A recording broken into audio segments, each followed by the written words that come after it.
Assalamualaikum warahmatullahi wabarakatuh. Innal hamdalillah nahmaduhu wa nasta'inu wa nastaghfiruh wa na'udzu bihi min shururi anfusina wa min sayyiati a'malina. May yahdihillahu fala mudilla lahu wa may yudlilhu fala hadiyalah. Asyhadu an la ilaha illallah wahdahu la syarika lah wa asyhadu anna Muhammadan abduhu wa rasuluh la nabiyya ba'dah. Kaum muslimin muslimat yang berbahagia yang dirahmati Allah Subhanahu wa taala. Segala puji bagi Allah hendaknya senantiasa kita panjatkan, karena pada kesempatan ini kita masih diberi umur panjang, kesehatan, sehingga kita bisa bertemu kembali dengan Ramadan tahun ini. Semoga Ramadan tahun ini kita dapat mengisi dengan sebaik-baiknya, sehingga kita betul-betul mendapatkan apa yang menjadi tujuan Allah memberikan kepada kita suatu bulan yang sangat mulia, yaitu bulan Ramadan, yaitu mencapai derajat takwa. Mungkin dan banyak di antara kita yang ketika datang Ramadan kita mengucapkan marhaban ya Ramadan, selamat datang wahai Ramadan. Demikian juga kita harus tahu bahwa ketika kita mengucapkan marhaban ya Ramadan, itu artinya kita memberikan seluruh kesempatan, memberikan seluruh segala daya dan upaya kita untuk menyambut dan mengisi sesuatu yang bisa kita laksanakan di bulan Ramadan ini. Karena marhaban itu berasal dari kata rahbun yang berarti lapang atau tanah lapang, sehingga kita ketika kita mengucapkan marhaban ya Ramadan, itu artinya kita menyambut Ramadan dengan sukacita, dengan kegembiraan, bukan dengan keluh kesah dan kekhawatiran segala macam. Ramadan yang ada pada tahun ini tentu berbeda dengan Ramadan tahun lalu, dan saya kira banyak sekali perbedaannya. Kita sekarang berada di bulan Ramadan yang kebetulan kita berada di waktu pandemi COVID-19. Artinya banyak masjid yang saat ini mungkin menganjurkan kepada jamaahnya untuk tidak berjamaah di masjid, tetapi berjamaah di rumah masing-masing. Dan itu bagi banyak orang tentu saja akan mengurangi kegembiraan, kekhidmatan Ramadan, karena kita tahu suasana yang seperti itu adalah suasana yang kita nanti-nantikan di bulan Ramadan. Bagi saya pribadi misalnya, sesuatu yang sangat membekas itu adalah ketika kita berduyun-duyun datang ke masjid, melaksanakan salat tarawih berjamaah, kemudian kita lanjutkan dengan tadarus Al-Quran. Bahkan mungkin di 10 hari terakhir kita beriktikaf di masjid. Mungkin pada Ramadan tahun ini kita tidak bisa melaksanakan hal yang demikian. Karena bagi saya pribadi, yang paling membekas bagi saya, mungkin bagi kita semua, adalah suasana seperti itu. Saya dulu waktu kecil hampir setiap malam Ramadan berada di masjid,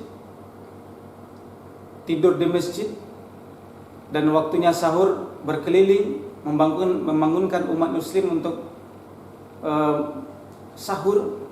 Tetapi pada saat ini mungkin sesuatunya sudah berbeda.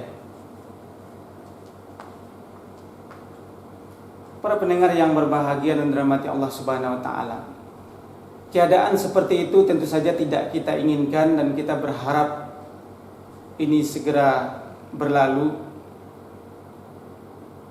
Mudah-mudahan sebelum Ramadan berakhir sudah berlalu, karena sifat dari Ramadan itulah membakar, yang tidak hanya membakar dosa-dosa manusia, tapi juga membakar sesuatu yang membahayakan bagi umat manusia, yaitu berupa virus ini.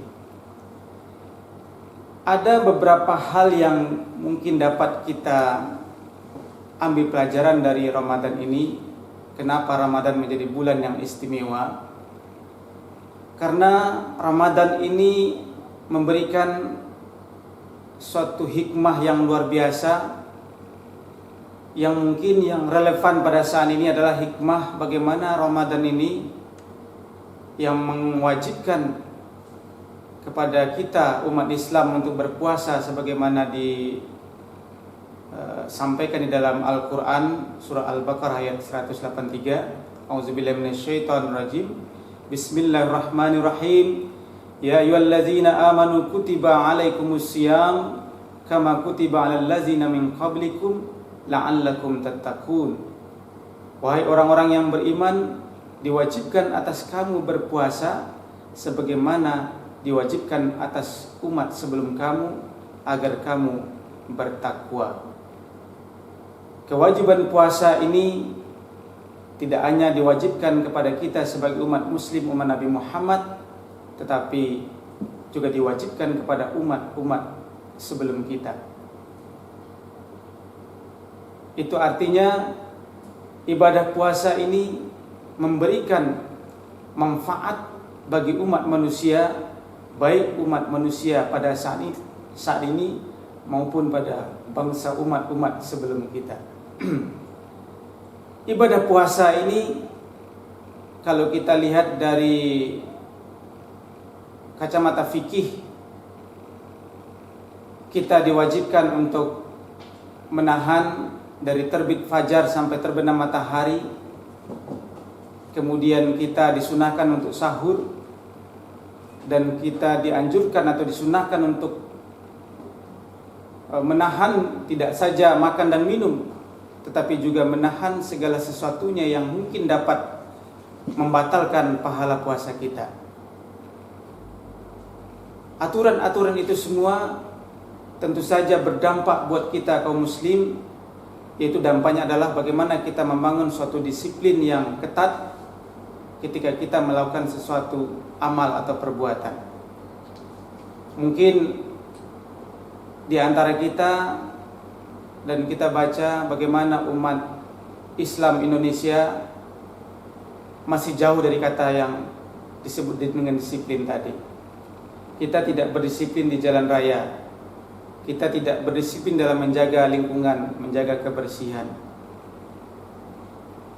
Sehingga dengan demikian, dengan adanya ibadah puasa ini yang kemudian melatih kita untuk berdisiplin setiap harinya. Mudah-mudahan apa yang menimpa kita pada saat ini berupa bencana COVID-19 ini dapat segera berlalu. Karena kata kuncinya adalah bagaimana kita disiplin menjaga jarak fisik kita dengan orang lain. Itu saya kira sangat bermanfaat buat kita. Karena kita melihat kenyataannya banyak orang yang masih saja mengabaikan atau tidak peduli dengan persoalan yang seperti ini. Mungkin misalnya kita dianjurkan untuk salat berjamaah di rumah, tapi banyak umat Islam yang kemudian bersikeras dengan menghadapkan iman, dengan mengemukakan iman sebagai alasannya, bahwa kalau kita melaksanakan jamaah di masjid, masjid itu adalah suatu tempat yang sangat mulia. Tentu saja kita dilindungi oleh Allah Subhanahu wa taala. Sebenarnya ini kalau kita lihat sebuah pernyataan yang benar, tapi ada sesuatu yang diabaikan di sini, yaitu persoalan bagaimana kita memahami fakta-fakta ilmu pengetahuan. Karena dalam hal ini jelas kita harus berpedoman kepada penjelasan ilmu pengetahuan bahwa virus ini bisa kita atasi dengan menjaga jarak di antara kita. Padahal kalau kita salat berjamaah tentu kita tidak bisa menjaga jarak. Maka dalam hal ini ada dua hal yang perlu kita perhatikan adalah bahwa di dalam kehidupan kita ini kita diperintahkan untuk berpedoman kepada ayat kauniyah. Yang kedua, di sisi lain juga kita diperintahkan berpedoman kepada ayat kauniyah. Ayat kauniyah adalah ayat-ayat yang terdapat di dalam Al-Quran yang mengandung perintah-perintah Allah kepada umat manusia dalam hal ibadah yang bersifat ritual, ibadah mahdhar, salat, puasa, haji dan sebagainya. Maka di sisi lain ada ayat kauniyah, adalah ayat-ayat Allah yang tersebar di alam semesta ini, berbentuk hukum-hukum alam yang manusia juga perlu pedomani dan imani. Ini artinya apa? Di dalam ayat kauliyah kita harus melaksanakan, di dalam ayat kauniyah kita juga harus melaksanakan. Maka dalam konteks kita sekarang ini di mana berjangkitnya virus COVID-19 ini, maka dalam konteks iman kita tentu akan selalu beribadah kepada Allah Subhanahu wa taala. Kita mentaati segala perintah Allah dalam bentuk ibadah-ibadah ritual, salat, puasa dan sebagainya. Tetapi ada ayat-ayat kauniyah juga yang harus kita perhatikan. Kenapa? Karena ayat kauniyah ini tidak bisa kita abaikan begitu saja. Karena kalau kita abaikan ayat kauniyah ini, maka hukum Allah itu akan berlaku kepada kita. Misalnya hukum alam, misalnya gravitasi, misalnya hukum gravitasi. Kalau kita mengabaikan hukum gravitasi dengan melompat misalnya dari gedung lantai 3 ke lantai 1, tentu kita langsung dihukum oleh Allah berupa kecelakaan atau celaka. Artinya kalau kita mengabaikan hukum alam ini, maka hukum Tuhan akan ditimpakan kepada kita. Misalnya virus atau COVID-19 ini disebutkan bahwa faktor-faktor penularannya adalah kita harus menjaga jarak yang ketat di antara kita. Maka kalau kita tidak bisa atau tidak bisa melaksanakan itu dengan tetap berbaur sehingga ketemu dengan orang-orang yang berpotensi untuk menularkan virus itu, maka kita langsung dihukum, kita tertimpa atau terjangkit virus tersebut. Itu yang namanya hukum alam. Walaupun kita misalnya berada di masjid, kalau kita berada di masjid, kita bertemu dengan orang-orang yang berpotensi untuk menularkan, maka pasti kita akan tertular. Jadi hukum alam ini tidak membedakan apakah seseorang beriman atau tidak, apakah seorang itu baik atau tidak, apakah seorang itu berada di tempat yang baik atau tidak. Kalau dia melanggar hukum alam, maka dia akan dihukum oleh Allah Subhanahu wa taala. Berbeda dengan ayat kauliyah tadi yang saya sebutkan di awal tadi.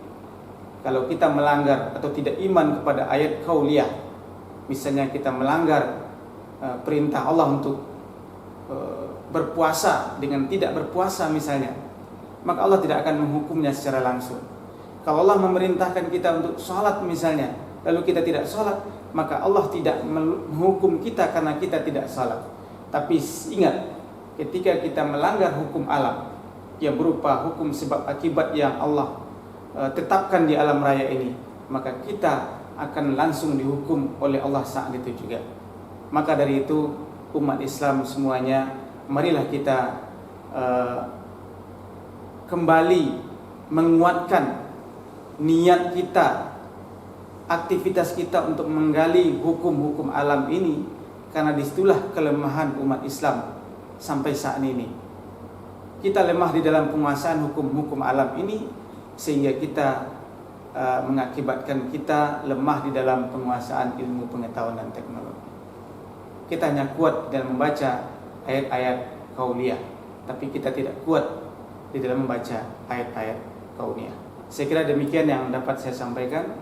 Mudah-mudahan dengan puasa yang kita laksanakan, kita menjadi orang yang lebih disiplin, terutama dalam hal pencegahan COVID yang semakin mengkhawatirkan ini, sehingga kita bisa memutus mata rantai penularan dengan tetap disiplin menjaga jarak, disiplin mencuci tangan ketika kita keluar dari rumah, disiplin dalam menjaga hal-hal yang dapat menularkan virus itu. Kata kuncinya adalah disiplin, dan disiplin ini dibentuk salah satunya daripada ibadah puasa yang dilakukan dengan benar. Kurang lebihnya mohon maaf. Assalamualaikum warahmatullahi wabarakatuh.